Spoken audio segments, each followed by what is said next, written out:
They are united in grief.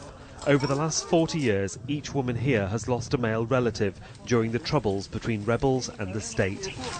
Saria Harun's husband died when an explosion hit their community in 2008.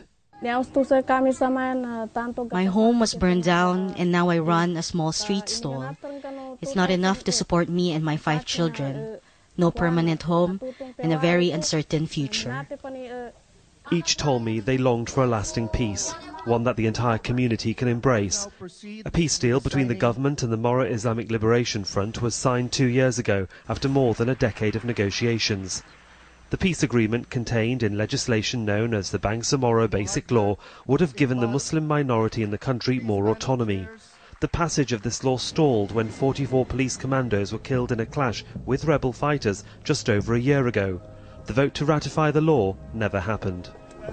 Yet there is hope. Silvestre Bello, one lawmaker who was involved in the peace negotiations, says that one provision in the agreement for a more devolved parliamentary-style system at regional level was a sticking point.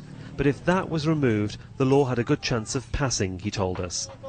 The largest armed group in the Philippines signed that accord. They have assured everyone that the agreement is not in jeopardy. Peace is very important to the next generation. We are struggling and fighting for how many decades, and hopefully this will be countered, this will be stopped, simply because of the peace we are aspiring for, we are dreaming for. But some Christians here are nervous about the prospect of more autonomy for the area, which they believe would weigh things in favour of the Muslims. I am happy that the law was not passed, as I don't want to be under the control of Muslims. Mindanao has a vibrant and historic culture, fertile agricultural land, and is seen as a potential tourist attraction. Keeping the peace legislation alive is paramount for all of the major stakeholders concerned. There is resistance to a peace settlement, and some rebel splinter groups reject any deal done with Manila. Just a few days ago, bomb disposal teams had to defuse yet another explosive device at this police station. Stability and a chance to rebuild her shattered life is all that Saria wants. She says she hopes her calls for peace, which seem to be echoed by so many people on this island, will be heard beyond the shores of Mindanao.